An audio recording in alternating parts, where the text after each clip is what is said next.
Salve, amigas e amigos da filosofia, bem-vindos a mais uma das nossas conversações filosóficas.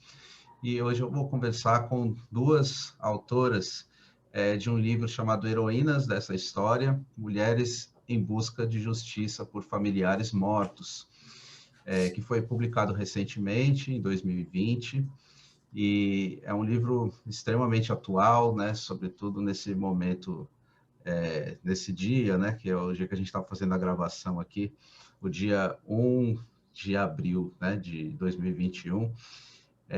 A gente vai conversar, então, sobre o livro, sobre questões que o livro suscita, e as autoras são a Carla Borges e a Tatiana Merlino. Já agradeço muitíssimo pela presença das duas aqui.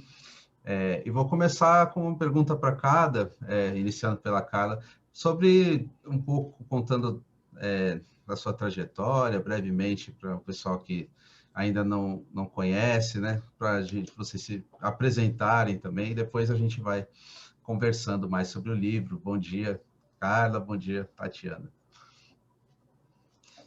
Bom dia, Caio. Bom dia, Tati. Bom dia a todo mundo que está assistindo. Bom, eu sou a Carla Borges. Em primeiro lugar, eu queria agradecer muito pelo espaço, pelo convite para a gente poder pautar esse tema tão importante, tão urgente, ainda mais no dia de hoje, né, tão simbólico para a nossa luta por memória, verdade e justiça, o dia da mentira, o dia que foi dado o golpe, de fato, né, foi na madrugada do dia 1º, mas eles preferiram comemorar no dia 31, porque ia ficar um pouco feio falar que era no dia da mentira, mas já simbolicamente já anunciava muito como é que seria a marca dos 21 anos que se seguiram e que acompanham até hoje, cheio das fake news, né? Eu sou formada em Relações Internacionais, eu fiz mestrado em Educação, trabalhei um bom tempo no governo federal, no Ministério da Educação, depois na Secretaria-Geral da Presidência da República, e fui coordenadora de Direito à Memória e Verdade na Prefeitura de São Paulo, na Secretaria de Direitos Humanos, de 2013 a 2016. E de lá para cá tenho trabalhado com esse tema, que é um tema super forte, super urgente, mais que nunca importante ser pautado, que é revelar o que foi a ditadura militar, lutar contra essas tentativas sucessivas de revisionismo.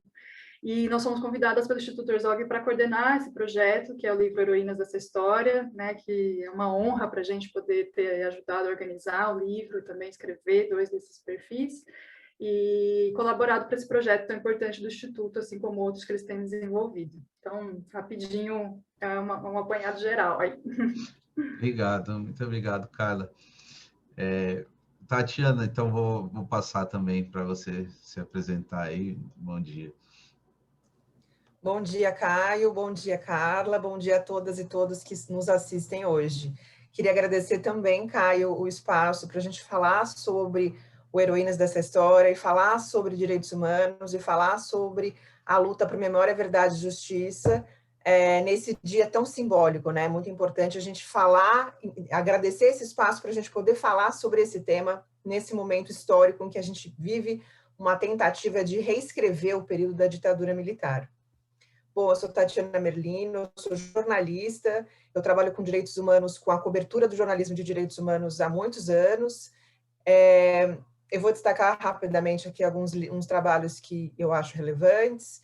Em 2011, eu coorganizei um livro Luta Substantivo Feminino, junto com outro autor, o Igor Orreda, sobre mulheres que lutaram contra a ditadura, que combateram a ditadura, tanto as que foram assassinadas quanto as que sobreviveram. Eu trabalhei na Comissão da Verdade do Estado de São Paulo, Rubens Paiva, onde organizei o livro Infância Roubada, que conta a história de crianças que foram atingidas pela ditadura militar. São 44 histórias de crianças que hoje são adultos, né, de meia idade, que foram atingidas pela ditadura militar e foram presas, torturadas, algumas presas torturadas, né, que ajuda a mostrar a dimensão da violência da ditadura, que não atingiu só os militantes de esquerda, atingiu toda a população, inclusive crianças. É importante também mostrar esse outro aspecto, né, que é a violência que atingiu inclusive crianças. E, com muito orgulho, muito prazer, foi um trabalho super importante de fazer essa coedição e coorganização com a Carla, grande amiga e parceira, que é o Heroínas dessa História, que foi lançado o ano passado, embora a gente não tenha conseguido fazer um lançamento como a gente gostaria. Então, ele está aqui, o Hienas dessa História, que conta 15 histórias de mulheres que lutaram por memória, verdade e justiça para os seus familiares mortos durante a ditadura. 15 histórias contadas por 15 mulheres autoras. Obrigado, Tatiana. Lembrando que o livro está disponível tanto nesse formato físico, quanto também no formato digital, né? Quem quiser comprar, eu vou colocar aí na descrição do vídeo para vocês poderem pesquisar, é bem fácil de achar. E eu queria perguntar, então, sobre o livro, se a Carla quiser falar um pouco, né, sobre a pesquisa, como é que foi feito, como é que surgiu a possibilidade de organizar, né, esses relatos, né, a pesquisa dessas mulheres que aparecem aí no livro.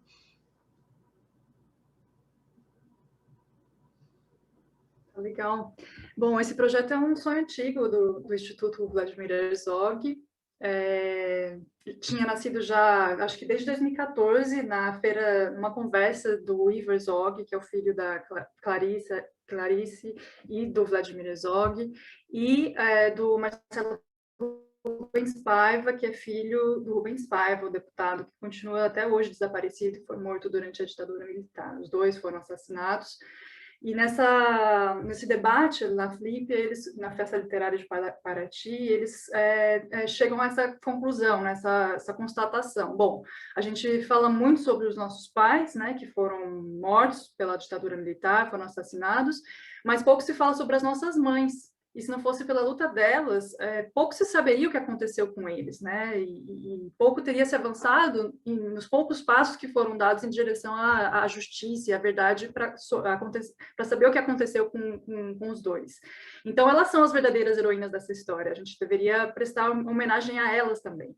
Então, dessa conversa sai essa ideia, esse compromisso, né, de tentar dar mais visibilidade para a trajetória dessas mulheres.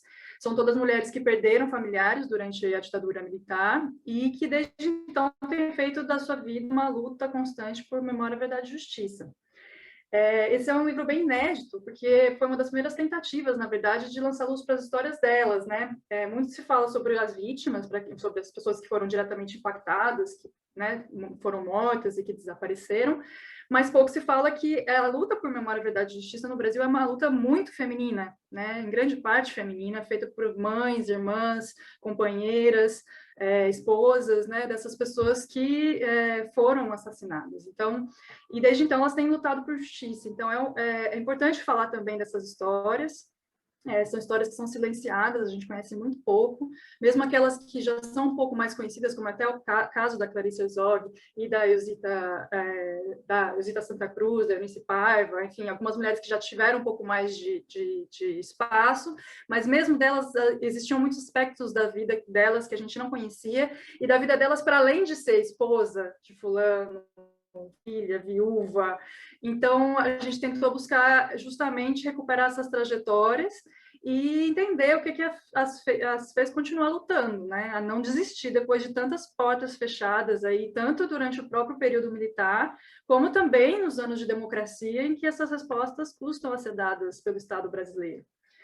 Então, a gente começou, assim, com uma pesquisa, né, bem ampla, que eu e a Tati fizemos. A gente tomou como base 3 grandes referências que estavam disponíveis ali, quando a gente começou, foi em 2018, o projeto, que era o relatório final da Comissão Nacional da Verdade, o livro dos familiares, né, dos mortos desaparecidos políticos, que também traz todos os mortos desaparecidos impactados nesse período, e que é o dossiê, né, do IEV, e também a publicação da Comissão Especial sobre Mortes Desaparecidas da Presidência da República. E aí a gente fez uma revisão de todas essas entradas, todos esses nomes, procurando por menções a mulheres que, de alguma forma, tinham se prontificado, tinham se levantado contra esses abusos, essas arbitrariedades, esses crimes.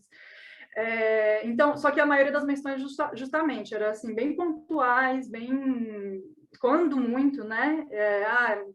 Fulana mandou uma carta para o presidente exigindo respostas, as movimentações que foram feitas junto à Corte Interamericana de Justiça, mas sempre muito pontuais e colocando elas num lugar muito lateral. E a gente queria trazer a centralidade desse protagonismo, que é um protagonismo delas e que precisa ser conhecido. Então, nesse levantamento, a gente chegou a mais de 70 nomes, E aí, com base em certos critérios que a gente discutiu com o Instituto, a gente chegou a essas 15 mulheres. Se a Tati quiser contar como é que foi uma escolha muito difícil também, a gente poder afunilar, né, as 15 primeiras. A gente espera que sejam as primeiras de muitas aí, que aí a gente ainda quer contar as histórias. Muito bom. Isso que eu ia perguntar dos critérios, né? Então, vai lá, Tati, por favor. Foi muito difícil escolher essas mulheres, porque, Caio, vamos pensar que são mulheres que hoje são bastante idosas, né? E que dedicaram a vida toda, né? Desde a ditadura, desde a redemocratização até hoje, e seguem lutando, né? Então, foi, assim, um sofrimento para a gente, né? Porque são histórias que estavam muito silenciadas, né? Pelo processo, tanto pela ditadura quanto pelo processo de redemocratização, pensando que a gente teve uma comissão da verdade no Brasil que foi muito tardia. Então, elas não foram ouvidas logo ao final da ditadura, né? E coube a elas, né, todo o ônus da busca por memória, verdade e justiça. Foram elas que foram investigar, foram elas que foram saber tentar descobrir as circunstâncias em que os seus familiares foram mortos, que foram atrás dos corpos, né? Porque foram muito poucas iniciativas do Estado até a Comissão Nacional da Verdade, que foi muito importante, mas que terminou há poucos anos atrás, né? Então, são todas essas décadas. Então, é isso como a Carla disse, né? Elas eram muito conhecidas como a companheira do, a filha do, a mulher do. E a luta delas, né, não se conhecia. Existem, né, trabalhos acadêmicos, livros sobre as pessoas que foram atingidas, as vítimas. Ainda há muitos aspectos a serem contados? Mas assim, o que se sabe é sobre essas pessoas. Então, a gente quis mostrar esse outro aspecto da ditadura militar, essas outras pessoas que foram também atingidas, essas mulheres, e mostrar o protagonismo, né, contar o protagonismo que elas tiveram. Como a Carla disse, a luta por memória, verdade e justiça, né, é protagonizada por mulheres. E aí a ideia deste livro era contar. Só que é um desafio enorme, porque é uma quantidade muito grande de mulheres com muitos aspectos. Então, e a gente tinha que sintetizar isso. A gente não tinha como fazer um livro com 40 perfis, com 40 histórias, né? Então, um dos critérios que a gente usou foi o critério etário, né? Pensando que as mulheres são mulheres que já de idade bastante avançada, a gente escolheu as que estão mais idosas, com mais idade, porque a ideia do livro, além de contar, além de ter de fazer um registro historiográfico e jornalístico, a gente queria também homenageá-las. O objetivo também é fazer um trabalho de memória e é um trabalho de homenagem, né? Então, a gente queria que elas fossem homenageadas em vida, para que elas pudessem receber e saber que as histórias delas estavam sendo contadas, né? Então, um dos critérios foi esse. O outro critério foi um critério de pluralidade, né? Também existe um mito de que a ditadura militar atingiu só a classe média, né? Só a classe média urbana. Então, a gente quis mostrar também, por meio, através da história dessas mulheres, mostrar a pluralidade e os vários setores da sociedade que a ditadura atingiu. Então, temos desde mulheres que não tinham nenhuma militância, que viraram militantes, que viraram atuantes após o assassinato dos seus familiares. Temos mulheres que eram, sim, da militância também, da militância ou estudantil, militância de movimento popular e de militância da luta armada. Mulheres camponesas, mulheres... a gente tem uma indígena também, os indígenas, ainda há uma história a ser contada, né? Ainda muito sobre como a ditadura atingiu os indígenas, e operárias e camponesas. E nós queríamos também falar um pouco sobre como ter também esse aspecto, contemplar no livro, como a ditadura militar agiu nas periferias. Então, a gente tem uma história da Marli, que é a Marli Coragem, que teve um irmão assassinado pela polícia militar durante a ditadura, porque os esquadrões da morte atuavam ali naquele período da ditadura. Então, foi um desafio enorme a gente dar conta de contar sobre todos esses aspectos. E aí, conseguimos chegar às 15 histórias, né? Então, e também quisemos ter um critério regional, para não ficar só com histórias do eixo Rio-São Paulo e mostrar como a ditadura atingiu pessoas em todo o país. Então, temos uma personagem, a indígena, uma perfilada que é do Mato Grosso, temos mulheres também, e temos perfiladas do Nordeste também, para não ficar também só eixo Rio-São Paulo. Então, é isso, nós chegamos nessa pesquisa que a Carla citou, a gente chegou a 70 mulheres, né, mais de 70 nomes, tendo também, a gente sabe que não são só 70 mulheres que lutaram, que foram atrás, né, de informações e dos seus familiares, de todos os 400 e tantos atingidos que constam nos relatórios, a gente se imagina que tenha essas mulheres e que tenha muitas outras mais, né?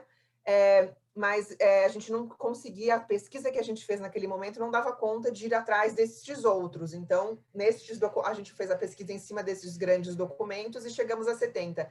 E dessas 70, fomos fazendo essa seleção. E foi um processo super difícil, porque pensando que a gente tinha essa consciência de que essas mulheres já tinham sido invisibilizadas e silenciadas ao longo desses anos, quando a gente escolhe uma e não escolhe outra, dava a sensação de que a gente estava preterindo, né, a história daquela mulher.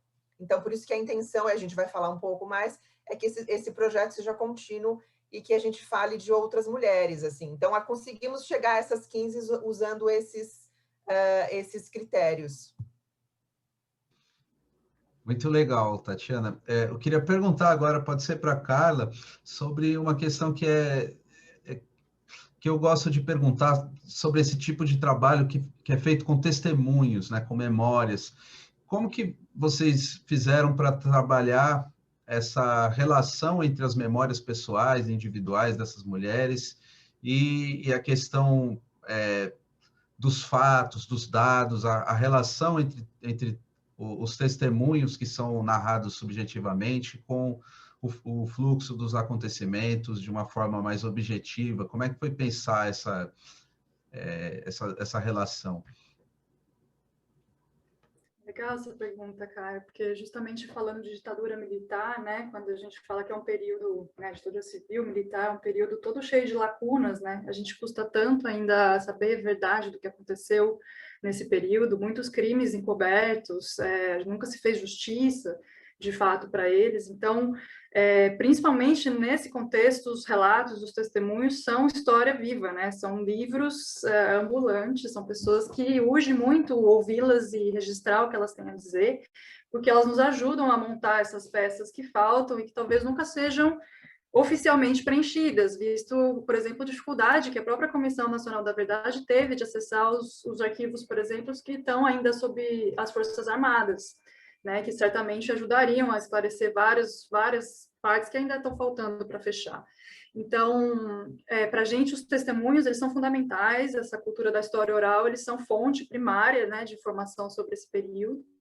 E foi muito interessante esse processo, esses bastidores, porque, assim, por mais que a gente esteja falando de histórias individuais, né, pessoas que sentiram perderam seu irmão, seu companheiro, seu filho, sua companheira, são pessoas que representam muito do que a sociedade brasileira viveu naquele momento, né? Então, são 15 histórias, como a Tati falou, a gente tentou fazer o mais diverso possível, justamente para trazer, a partir de uma história que aparentemente é de uma família, de uma pessoa, mas a história de um país. A gente está contando a história que diz respeito a todos nós. Então, a gente entende que esse trabalho, esse tipo de trabalho, não é só uma reparação e uma homenagem às famílias e às vítimas.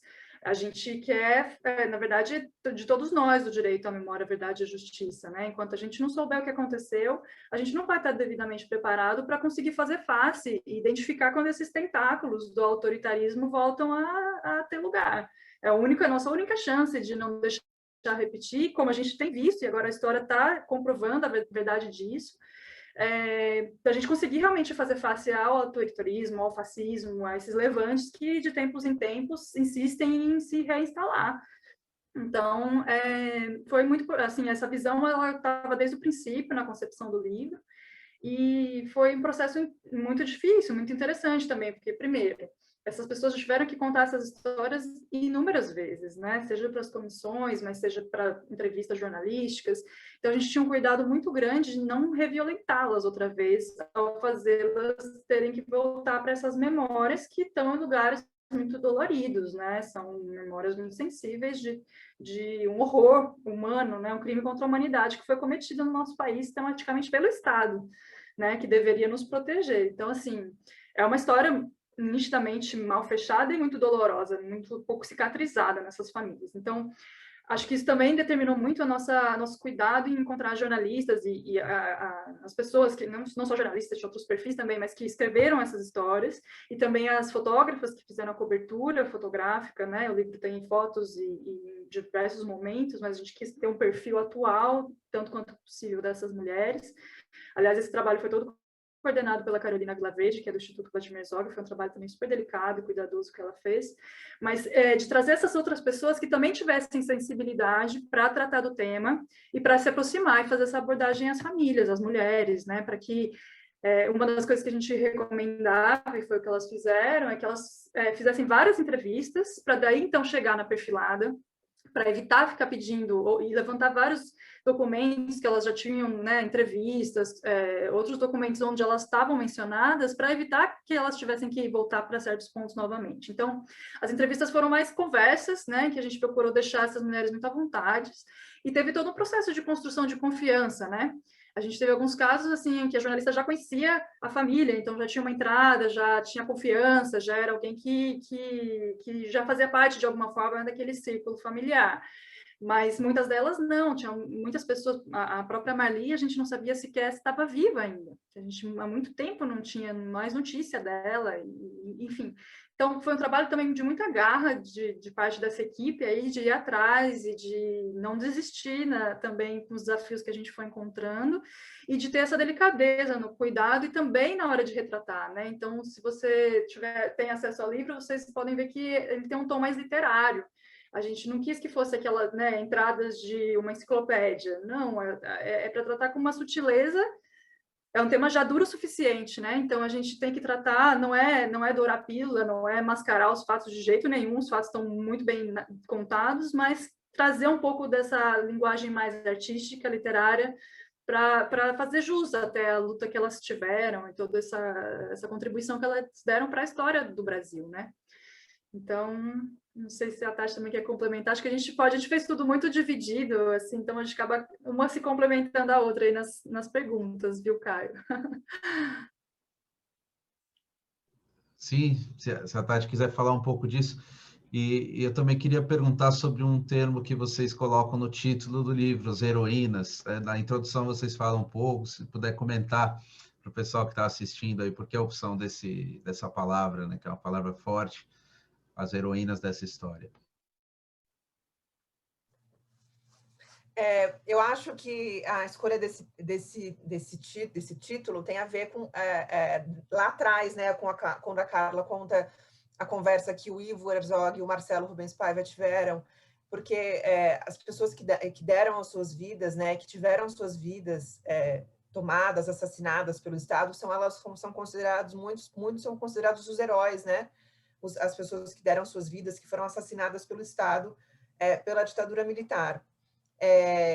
E aí, nesta conversa que eles tiveram, foi isso que o Marcelo disse para o Ivo: olha, que as heroínas são as nossas mães, essas mulheres que continuaram lutando, né? Então, o termo heroínas tem a ideia de dar essa dimensão. Mas também, para a gente, que a gente fala até na introdução, e que a gente discutiu bastante ao longo de todo o processo do livro, com o Instituto Vladimir Herzog, né, com o conselho do Instituto, entre nós, e junto com as autoras, né, foi um processo que foi bastante conversado, pensado, né, que não é o herói daquela figura mítica do herói, que é aquela pessoa que carrega aquela bandeira, né, e que está à frente e é seguido pelas massas, mas assim, a gente quis mostrar e falar e colocá-las neste devido lugar que, né, que a história as tirou, né, tirou o protagonismo, a gente quis colocá-las neste lugar devido, que é o de protagonismo, e de heroínas, sim, que são as heroínas que foram elas que continuaram lutando, apesar dos seus familiares terem sido assassinados, foram elas que continuaram mantendo a família, cuidando da família, foram trabalhar, algumas que não trabalhavam, e continuaram sendo perseguidas, e que continuaram tentando reescrever a história do Brasil, né, que tinha sido apagada, contar a versão correta de verdade sobre o assassinato, né, que muitas pessoas a invenção de suicídio, né, as versões falsas, né, confrontar. Então essa luta, né, essas lutadoras, heroínas no sentido de lutadoras, né, dessa luta cotidiana, né, não é só de um grande evento heróico, né, mas essa luta cotidiana dessas mulheres, né, companheiras de luta, né. Então, a gente quis mostrar isso para mostrar esse termo é escolhido também para mostrar a importância da luta dessas mulheres. Não sei se a Carla quer complementar um pouco sobre essa questão das heroínas. E para a gente foi importante também que esse fosse feito um livro inteiro feito por mulheres, né? A coordenação é de nós duas, da Carla e da minha, e também da Carolina Vilaverde, que a Carla apontou agora, e são 15 mulheres, né, e 15 autoras, e as fotógrafas são todas mulheres também. A gente quis que fosse um livro protagonizado por mulheres, né? Tem uma intenção também de ser um livro feito contando a história de mulheres e feito absolutamente todo por mulheres, e as autoras também acho que é legal a gente contar que são autoras com perfis e trajetórias diferentes e com níveis de experiência em relação com o tema, e que também foi proposital, a gente, né, foi intencional essa escolha claro, a gente tinha a escolha, todas eram mulheres com trabalho, com sensibilidade, com um acúmulo na área de direitos humanos, e mulheres que tinham também uma afinidade com o jornalismo literário, com o jornalismo, com o respeito aos direitos humanos, né, com os temas de direitos humanos, mas a intenção foi que tivesse também uma pluralidade entre as autoras. Eu queria, assim, contar mais uma curiosidade sobre o nome, assim, né, que a gente também diz lá na introdução. Quando a gente chegava para as heroínas e dizia que o livro ia se chamar Heroínas dessa História, muitas delas falavam, mas heroína, eu fiz o que tinha que ser feito. Eu fiz o que qualquer pessoa faria estando no meu lugar, não é um ato heróico. Elas também tinham um certo incômodo com esse título, né, com esse nome que a gente estava dando a elas, e foi o que fez a gente pensar muito se a gente deveria ou não manter. Mas, na verdade, é também uma forma de nós reconhecermos o heroísmo delas. Não é que elas se auto-intitulam heroínas, de jeito algum, ao contrário, a percepção delas é que elas fizeram o que todo mundo deveria fazer em tempos tão duros que nós vivemos e que continuamos vivendo. Primeiro lugar, não é todo mundo que teve essa força que elas tiveram, né? Muitas pessoas preferiram um caminho mais confortável de ficar em cima do muro, né? Não familiares, mas de dizer que a ditadura não era bem com eles. Então, assim, o fato delas terem aceitado ir em frente, mesmo quando eram chamadas de loucas, quando eram desacreditadas frente a qualquer autoridade pública, e que até hoje continuam tendo que se defrontar com uma rua que leva o nome do torturador do companheiro dela. Enfim, são várias, né? E agora a gente tem um presidente que justamente faz apologia a esses caras, esses torturadores. Então, assim, é uma maneira, manter o nome Heroínas foi uma maneira nossa de fazer essa homenagem em vida a elas, e justamente não esse heroísmo, né, do pedestal mesmo, como a Tati disse, é um heroísmo da vida cotidiana, né, dessa resistência da mulher que não desiste, assim, de procurar pistas, de escrever cartas imaginárias para o filho, que ela ainda esperava um dia poder encontrar, de não querer se mudar de residência, porque era a única referência que a pessoa tinha, se ela fosse voltar, ia ser para aquele lugar, então ela não queria mudar de casa, de manter o lugar na mesa sempre reservado, de deixar o quarto intacto. Eu falo disso e me arrepio, porque são sutilezas do dia a dia que mostram que não é uma história do passado, né? Muita gente fala isso, mas vocês estão remexendo isso, e porque vamos olhar para frente. Quer dizer, a gente só vai conseguir olhar para frente se a gente conseguir entender esse passado, porque senão a gente vai repetir essa mesma história, né?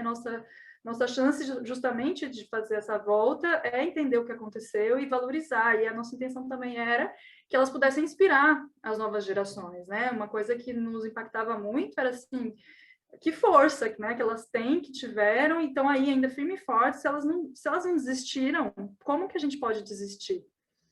Então, é uma maneira também de nos inspirar a continuar adiante, de abraçar essa bandeira que não é só delas, é nossa também, né? É a história do nosso país, e é uma história que a gente está vivendo muito presentemente. Então, eu acho interessante esmiuçar mesmo esse título que foi base de muito debate. Eu queria falar mais uma coisa, Caio, se você me permitir. Eu acho a escolha desse título, né, e o que envolve ele, tem a ver também, eu acho, com um posicionamento político.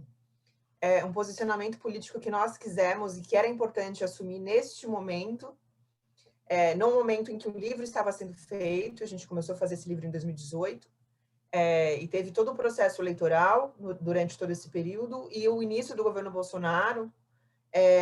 Então, este livro foi uma espécie de, ao longo fazer este livro, para nós e para as outras autoras, foi uma espécie de trincheira, porque num momento em que a gente tem um presidente que ganha um presidente que não é um presidente de direita, é um presidente que representa um projeto que não é um projeto democrático, né? Não é assim,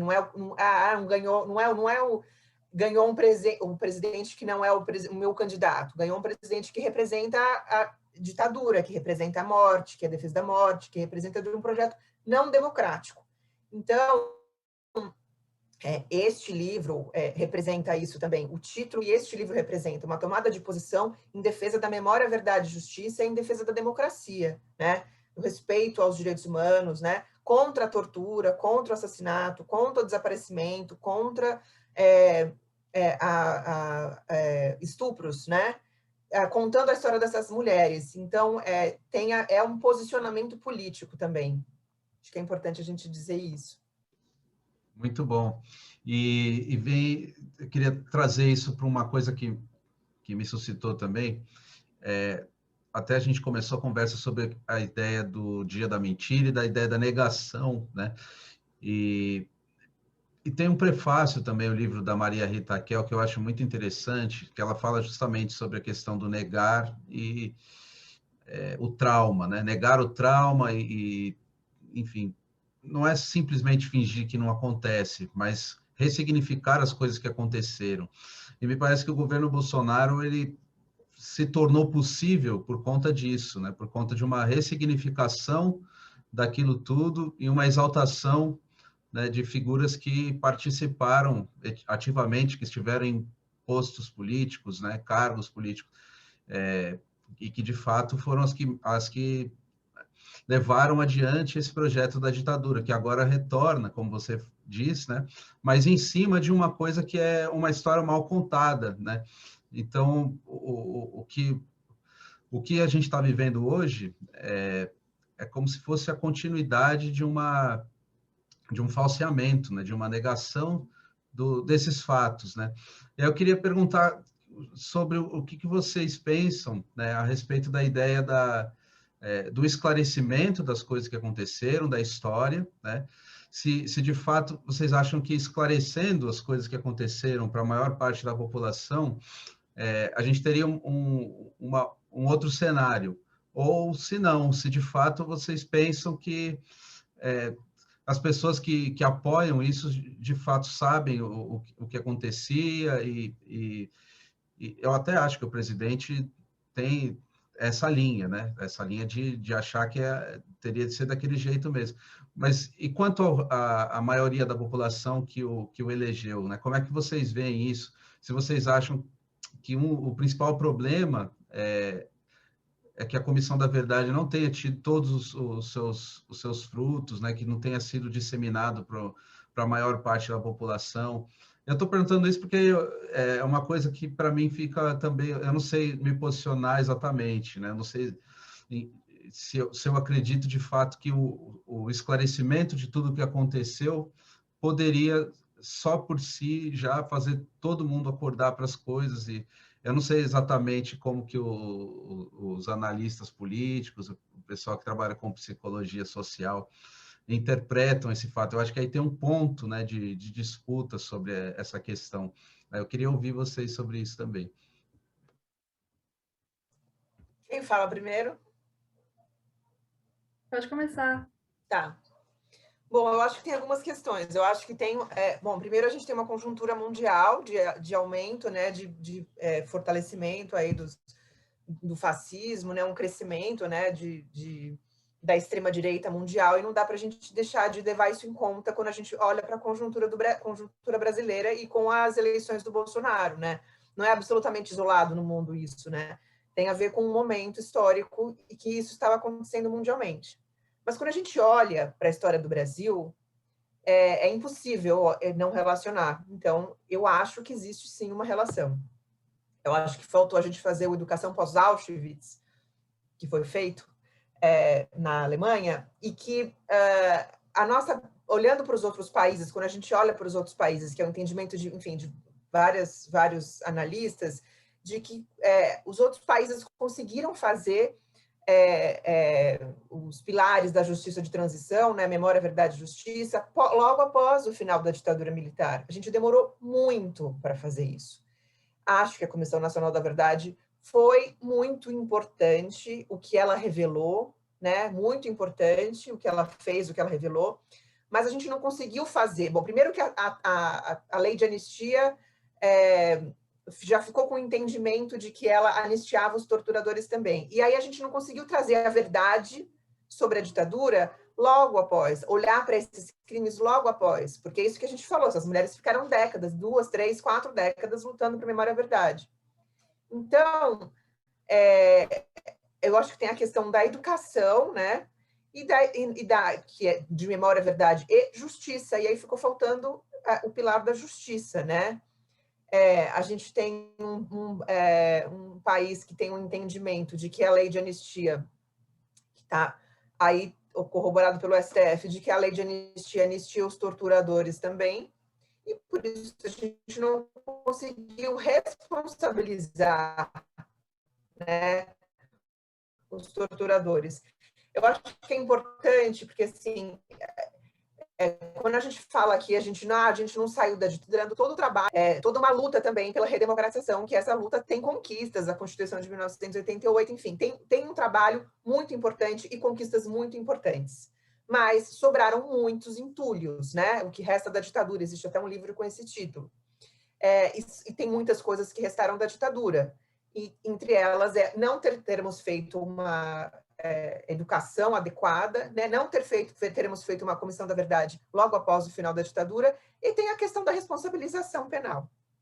Eu acho que tem muito a ver com a questão da responsabilização penal, que é a continuidade também dos crimes que cometiam na ditadura, que agora já são cometidos contra os negros, pobres e periféricos, que é a continuidade da violência do Estado, mas com outro alvo territorial e racial, né? Não são mais os militantes, não são mais aqueles que incomodam o regime.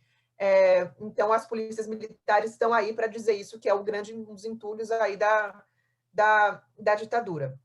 E a não responsabilização penal, é a lei de anistia, né? A gente não conseguir, a gente tem essa campanha agora, STF reinterpreta, a gente ter um entendimento de que não pode punir os torturadores. O Brasil foi condenado pela Corte Interamericana de Direitos Humanos, também é importante dizer isso, em 2010, condenado e exortado a responsabilizar, encontrar os desaparecidos políticos e responsabilizar os agentes que cometeram violências contra cidadãos. E isso não foi feito até hoje, né? Tá, e tem o Ministério Público Federal, que moveu várias ações penais, um monte de ações penais, e a Justiça, os juízes não aceitam, sob a alegação do entendimento que a lei de anistia anistia os torturadores também, né? Então, existe, obviamente, uma relação, quer dizer, aí o dog code volta para o Palácio do Planalto, né? Quer dizer, o Bolsonaro representa isso, né? Essa figura. Então, é como se fosse o retorno disso, porque a gente não consegue responsabilizar. E a educação, que a responsabilização é uma forma de educação também, de exemplo, né? Porque aí a continuidade, a PM pode continuar matando, as pessoas acham a naturalização, a banalização da tortura, quando se pega o relato, pega o Brasil Nunca Mais e pega uma matéria sobre as torturas que acontecem em presídio, e você não... Você consegue perceber que tem 50 anos de diferença entre as histórias? Às vezes, talvez não, porque é a continuidade, né, da violência do Estado. Então, a não responsabilização penal, a lei de anistia, eu acho que é a principal questão aí. Se a gente tivesse conseguido responsabilizar penalmente, né? Se o Brasil tivesse conseguido fazer isso como alguns outros países, poderia ter um presidente de direita, mas não um presidente que representa a UBAN, não ter o carcereiro da UBAN na presidência, porque é quase como se fosse isso que a gente tem, né? Mas e o carcereiro mesmo, né? Porque é um cara assim, né? Que defende o Ustra. Aí também, lá e também quando teve o processo de impeachment, né? Quer dizer, cadê as nossas instituições, né? Não é só a existência do Bolsonaro, né? As instituições permitirem que essa pessoa continue fazendo isso, né? Quando teve o processo de impeachment, que ele faz o voto dele em homenagem ao coronel Brilhante Ustra. Além de ser uma ofensa enorme a todos os familiares de mortos e desaparecidos, entre os quais eu me incluo, porque o meu tio foi assassinado pelo Ustra, além disso, é uma exaltação a crime, né? É um crime o que ele é, um torturador, o Ustra, condenado, reconhecido pela justiça, referendado pelo STJ, com trânsito em julgado, que ele é um torturador. Então, ele não poderia ter feito aquilo, teria que ter sido responsabilizado penalmente por isso. E não poderia ser candidato, porque está fora do jogo democrático. Não é um é de direita, outro de esquerda. Não é defende teto dos gastos. Não é isso. O cara defende tortura, assassinato. Então, assim, está fora do jogo democrático e não poderia ter sido candidato e não poderia ter virado presidente. E continuou fazendo, e continua fazendo. Então, não é só o Bolsonaro, né? Tem todo um processo de banalização e aceitação e naturalização da violência, da tortura, né? Então, acho que tem um pouco, tem a ver com a história do Brasil, tem a ver com a não responsabilização. E acho que parte dos eleitores dele, se teria uma população que continuaria defendendo tortura, né? Tem o neofascismo, né? Não tem os neonazistas, os neofascistas, mas assim, acho que seria uma população menor de eleitores, porque tem a ver também com uma falta de educação, que seria passar por esses 3 pilares aí, que é da educação, os trabalhos de memória, verdade e justiça. Tem uma parte que continuaria indo para a rua para defender, com cartaz defendendo o AI-5, teria, mas acho que seria menos gente. Eu acho que se eles soubessem, pelo menos, que se tivesse um AI-5 ou uma intervenção militar, nem as ruas, podendo reivindicar o que quer que fosse, elas poderiam estar, porque existe uma ideia, né, de que a ditadura seria para os outros, né, para os inimigos, para os oponentes, e nessa polarização tem-se essa ideia, mas a ditadura chega para todo mundo, né, de uma forma ou de outra, ela cerceou a liberdade de expressão, ela cultivou o medo e o silêncio, que até hoje são presentes em muitas famílias, o acesso à informação, a perseguição a manifestações de tudo quanto é tipo, a perseguição às greves que foram feitas durante o período e a retaliação aos funcionários, né? Isso para falar de pouco, sem contar os crimes mais hediondos que a gente já tem falado mais reiteradamente, a tortura, a ocultação de cadáveres e todos esses crimes pelos quais o Brasil já foi condenado internacionalmente, inclusive. A gente está vivendo, assim, um período, a gente está sendo governado por um governo que oficialmente, declaradamente negacionista, né? Nega que houve ditadura, quando diz que houve, relativiza os crimes, tenta justificar e tenta ressuscitar aquelas falácias que durante o próprio regime tentaram fazer acreditar, né? Então, acho que foi um período que teve menos corrupção, de que foi um período de crescimento do Brasil, de que só morreu quem pegou em armas, de que só... Enfim, são um monte de mentiras e de falácias que foram criadas naquela época e que continuam sendo repetidas por um certo setor da população mais conservadora e que agora eles estão voltando a martelar em cima dessas versões, né? E uma característica muito comum de governos autoritários, totalitários, fascistas, é justamente essa propaganda, esse controle sobre as narrativas. Então, a gente está vivendo uma disputa também de narrativas, uma disputa epistemológica, de conceitos, né? Então, é importante, justamente um livro como esse e outros que se coloquem, né, filmes, enfim, a arte, ela tem esse poder de fazer a gente se colocar no lugar dessas pessoas, né? Então, mesmo que a gente não tenha vivido esse período, a gente sente na pele os impactos até hoje, e essas linguagens artísticas das diferentes formas, do cinema, teatro, e que estão, não por acaso, sendo também alvo de ataques, né, desse governo, eles nos permitem essa viagem no tempo e se colocar no lugar dessas pessoas que viveram e sentir isso de uma forma muito mais forte do que quando simplesmente relatado. Mas eu tenho certeza que se todo mundo tivesse, se o Brasil todo tivesse tido acesso aos relatos dessas mulheres, por exemplo, e relatos de tantas outras pessoas que sobreviveram ao regime, contando o que elas viveram, né, elas não estariam apoiando. Eu não consigo acreditar que a maioria do Brasil seja a apoiadora da tortura, de fato, do que aconteceu. Eu concordo totalmente com a Tati, que a gente está atrasado nessa lição de casa, e nesses pilares todos da justiça de transição, porque o pilar da justiça mesmo está travado, então é mais difícil fazer avançar o pilar da memória, trabalhar isso em outras questões, mas é o que a gente vem tentando fazer, né? Então, assim, em 95 teve um passo importante, imagina, a ditadura terminou em 85.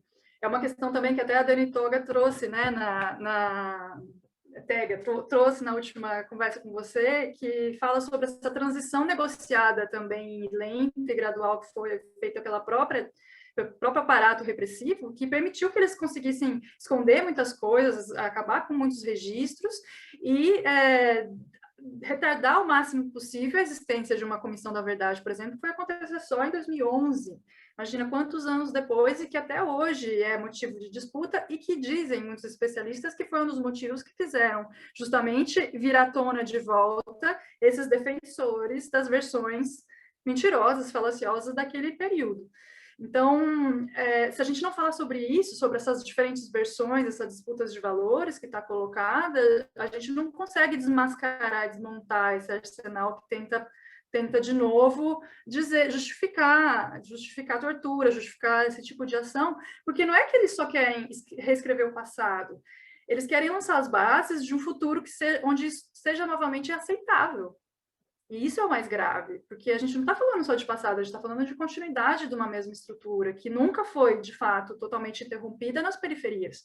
Né? O caso da Marli traz muito claro para a gente isso, que desde aquela época se matava jovem preto, pobre, periférico, que foi o caso do irmão dela, depois foi o caso do filho dela, na década de 90, e que pode ser o caso do neto, né?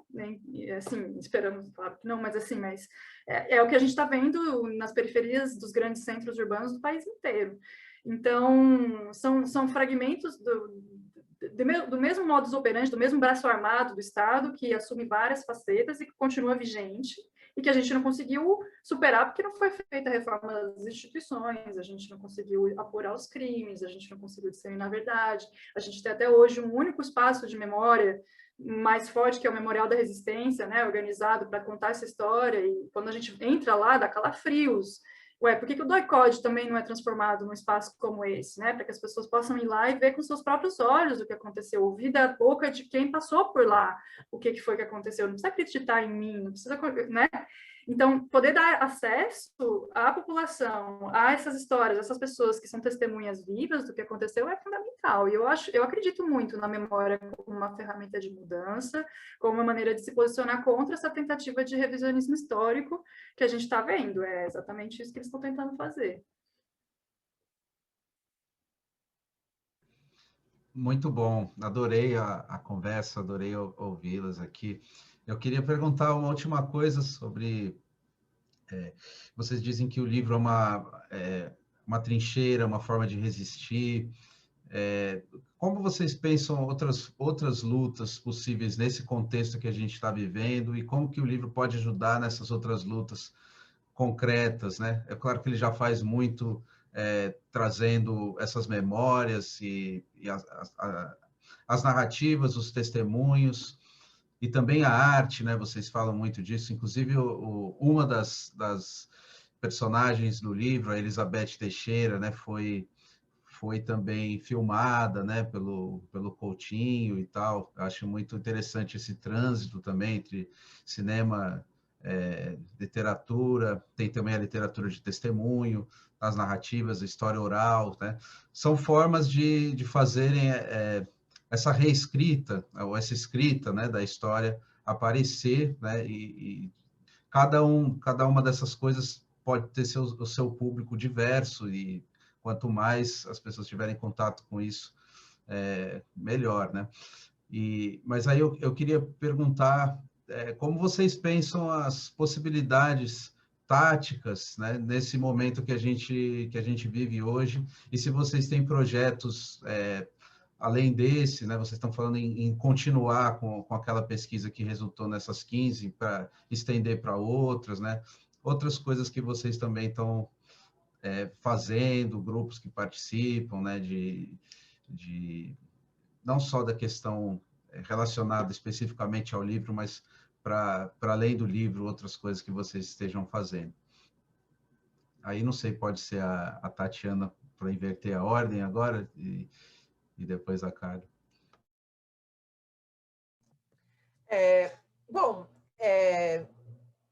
eu acredito, como a Carla falou agora, eu também acredito que o que a gente está fazendo é uma forma de resistência, né? O trabalho de memória é uma forma de resistência, e também acredito, a gente está há muitos anos nessa, se a gente não acreditasse, né, não faria sentido. A gente acredita no trabalho de memória como uma forma de transformação, né, e de tomada de consciência. E apesar disso, é bem difícil, né? Estar vivendo esse momento histórico é muito difícil, assim, tem que ter estratégias aí para manter a sanidade, porque é muito difícil ter feito tanto tempo esse trabalho, e nesse momento tá vivendo o Brasil de Bolsonaro, né? Eu fico envergonhada e triste pensando nas pessoas que lutaram por memória e verdade, né? As que sobreviveram, as que resistiram, que sobreviveram, e as que tiveram familiares assassinados, né? Estarem vivendo esse momento hoje. Eu acho que acredito na continuidade do trabalho que a gente faz, que a gente tem que aprofundar e tentar aumentar a disseminação, né? Ampliar o debate de memória, porque, pelo visto, o que a gente fez não foi suficiente, né? Porque tem muito a ser feito ainda. Sobre essa pesquisa que a gente fez, a intenção do Instituto Vladimir Herzog é que esse seja um projeto permanente, seja um projeto contínuo. A gente está tentando captar recurso para fazer um novo livro do Heroínas dessa História. A intenção é que o próximo livro seja que fale sobre mulheres. Acho que a gente nem falou sobre isso antes, eu vou falar um pouco. Quando a gente fez o livro Heroínas, a ideia era que a gente tivesse histórias de mulheres que lutaram por memória, verdade e justiça na ditadura e também no período democrático. Né, a violência do Estado continuou, né, acontecendo nas periferias, né, após a redemocratização, e tem muitos grupos de mulheres, né, que foram criados ao longo dos últimos anos, né, pensando nas milhares de chacinas que já ocorreram Brasil afora, né, e em grupos de mulheres e de mães que foram criados, né, também protagonizados por mulheres, no Brasil todo, né, Mães de Maio, Mães do Acari, Mães da Leste, enfim, no Brasil todo, no Nordeste também tem vários grupos de mães. A ideia era a gente fazer que este livro tivesse histórias de mulheres da ditadura e de mulheres da democracia. Quando a gente começou a se debruçar na pesquisa, a gente viu que era um desafio enorme para este primeiro livro falar só das da ditadura, que das da ditadura já era um desafio enorme, que não cabia naquele momento juntar as duas histórias, né, os períodos. Mas temos a intenção, e tínhamos na época, e continuamos tendo, a ideia é que o próximo livro seja sobre mulheres que lutam por memória, verdade e justiça pelos familiares mortos agora no período democrático, né? Deve estar acontecendo alguma morte agora, enfim. Dessas muitas chacinas, dessas muitas mulheres, mães que se organizaram, que vêm se organizando e que tem um processo parecido, né, com das mulheres que se organizaram na Comissão de Familiares de Mortos e Desaparecidos e as mulheres que se organizam hoje. Então, o próximo livro deve ser esse, sobre mulheres que lutaram por memória, verdade e justiça durante a democracia, as Déboras, enfim, as muitas mulheres, né? e o,